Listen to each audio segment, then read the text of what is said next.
ప్రభువునందు ప్రియమైన వారులారా, ప్రభు అయిన యేసుక్రీస్తునామములో మీ అందరికీ శుభాభివందనములు. ఈ ఉదయకాలంలో కలువరి కృపాసన వెతికి మిమ్మల్ని ఆహ్వానించుచున్నాను. ద్వితీయోపదేశకాండము 11వ అధ్యాయము 23వ వచనంలో, అప్పుడు యెహోవా మీ ఎదుట నుండి ఈ సమస్త జనములను వెళ్ళగొట్టును, మీరు మీకంటే బలిష్ఠులైన గొప్ప జనముల దేశములను స్వాధీనపరచుకుందరు.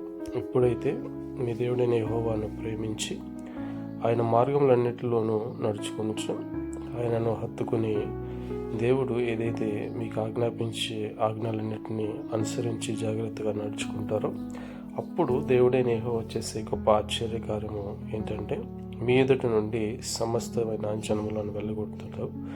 తరువాత మీకంటే బలిష్ఠులైన గొప్ప జనముల దేశములను స్వాధీనపరచుకున్నట్లు చేస్తాడు. అట్టి గొప్ప విజయాన్ని చేకూర్చగలిగిన దేవుని మాటను కైకొనాలని ప్రభు పేరిట మనం చేయొచ్చును. ఆమె